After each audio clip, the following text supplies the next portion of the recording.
Kita lanjut ke pembahasan soal nomor 5. Sepotong kawat menembus medan magnet homogen secara tegak lurus. Laju perubahan flux magnet yang terjadi adalah 54 Weber per sekon. Nah, kalau di 54 Weber per sekon berarti itu adalah delta P per delta T. Kemudian karena kalau saya lihat ya ini kan yang pertama ya, berarti 54 itu adalah delta P1 per delta T1. Kemudian jika laju perubahan flux menjadi, nah ini kan berarti kondisi keduanya ya. Berarti ini delta P2 per delta T2. Nah, kayak gitu. Perbandingan antara GGL induksi sebelum dan sesudah terjadinya perubahan flux adalah, berarti yang ditanyakan adalah perbandingan antara epsilon 1 dengan epsilon 2. Nah, kita kan udah bahas ya tadi kalau untuk menghitung nilai dari epsilon atau GGL induksi, kita gunain persamaan dari min N delta P per delta T. Jadi kalau seandainya kita mengerjakan soal yang berhubungan dengan perbandingan atau membandingkan dua buah situasi atau kondisi, kita cukup gunakan besaran yang berbeda aja. Nah, kalau dari sini jelas ya, yang berbeda hanya nilai dari delta P dengan delta T-nya nih. Sehingga nanti min N-nya nggak perlu kamu ikut sertakan. Nah, sehingga nanti persamaannya jadi kayak gini. Yang ini nih. Oke. Delta P1 per delta T1 dibandingkan dengan delta P2 per delta T2 kayak gitu. Kemudian step yang selanjutnya tinggal masukin aja ya. Ini kan tadi yang pertama nih 54, ini yang kedua 24. Nah, karena di sini angkanya terlalu gede, berarti disederhanakan. Caranya adalah dengan dibagi 6. 54 bagi 6 9, 24 bagi 6 4. Sehingga perbandingannya adalah 5 banding 4. 9 banding 4 maksudnya. Kita lanjut nomor 6.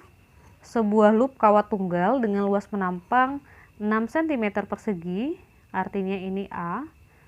Kalau kita ubah berarti sekitar 6 dikali 10 min 4 meter persegi, atau bisa ditulis 0,0006 ya meter persegi.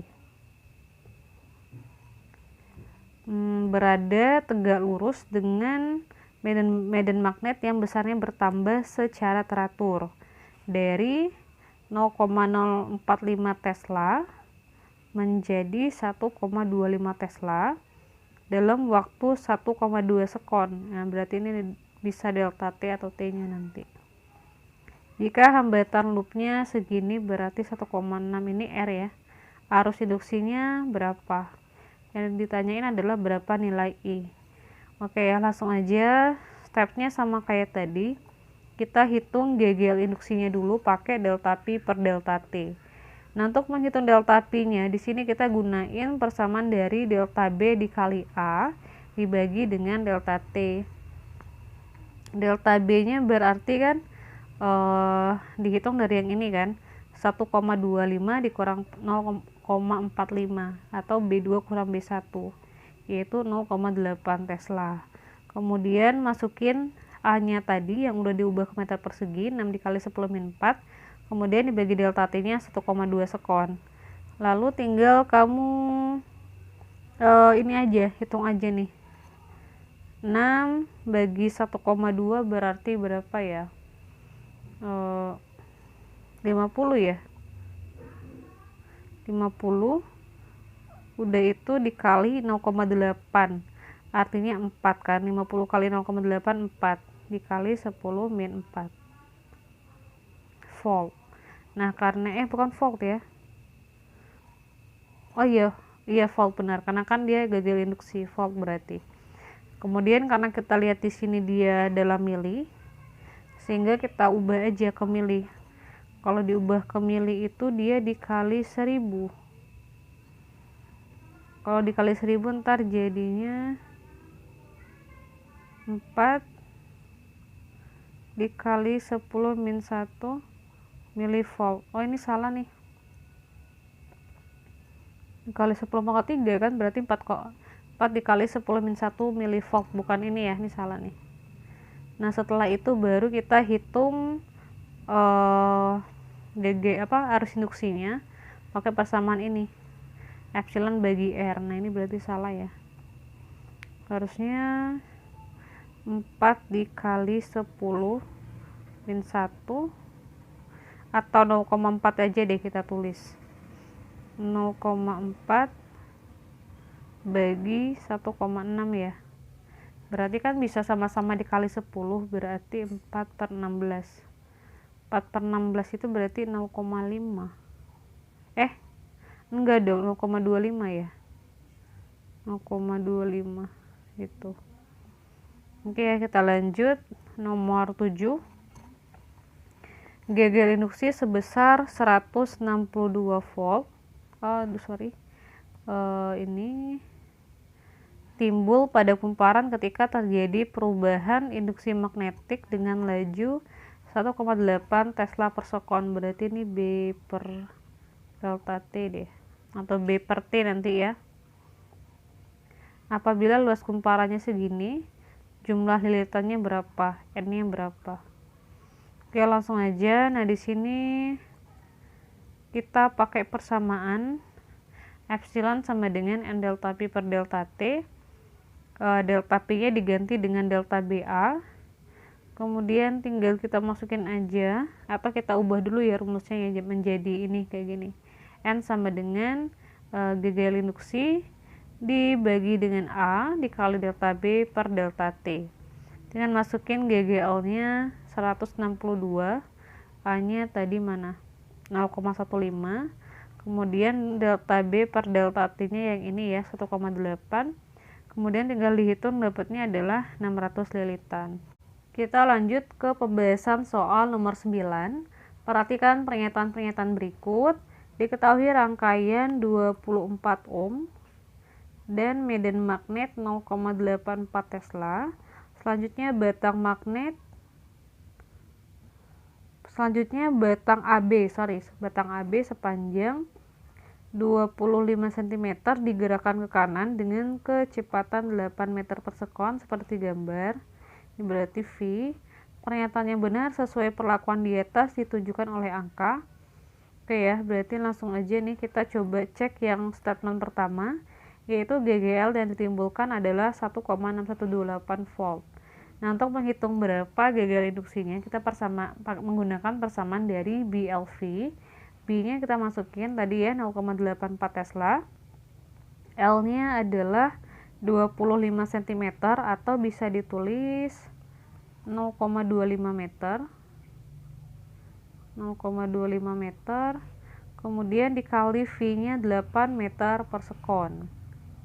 Nah, kayak gini. Setelah dihitung dapatnya ternyata adalah 1,68 volt.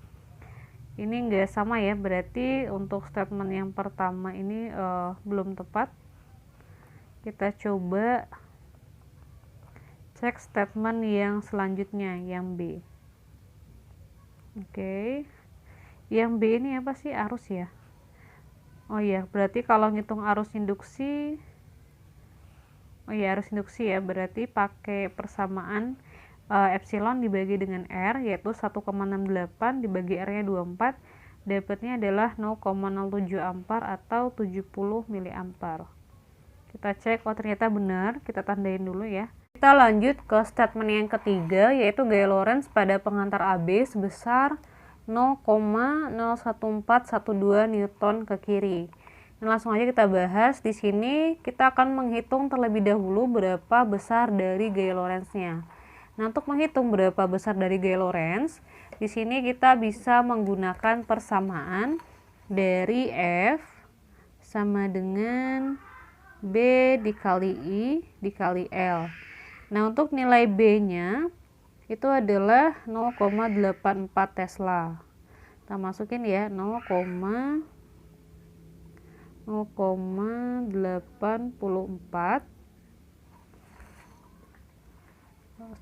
Kita hapus dulu deh. 0,84 dikali tadi arus yang udah kita dapat, nilainya adalah 0,07 ya.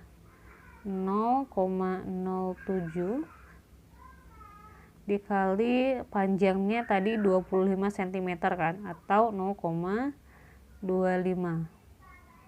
Nah ini saya coba hitung dulu ya adik-adik. 0,84 dikali 0,07 dikali 0,25. Hasilnya adalah 0,0147 Newton. Nah, jadi G Lorentz-nya itu adalah 0,0147 Newton ke arah kiri. Kalau kita lihat di optionnya berapa tuh? Di statementnya 0,0412. Oh, ini salah ya, angkanya beda. Dia tadi 417. Jadi kita coba skip dulu, kita masuk yang D. A kutub negatif, B kutub positif, bener nggak? Kita baca ya, untuk statement yang keempat itu medan magnet masuk bidang gambar dan arah G Lorentz ke kiri, sehingga arusnya ke atas. Arus mengalir dari kutub positif ke negatif, sehingga kutub A negatif dan kutub B adalah positif. Kita lihat ya, kutub A negatif, B-nya positif, benar nih. Berarti statement yang paling tepat adalah statement yang 2 dan 4. Kita lanjut ke soal yang terakhir, nomor 10. Rangkaian kawat PQRS terletak dalam medan magnet yang kuat medannya adalah 0,5 Weber per meter persegi. Berarti ini B. Dan arahnya masuk bidang kertas seperti gambar di samping. Nah, untuk kita mengetahui arahnya kemana, adik-adik bisa lihat aja garis-garis yang ini ya. Kalau seandainya dia silang, berarti itu tandanya cross.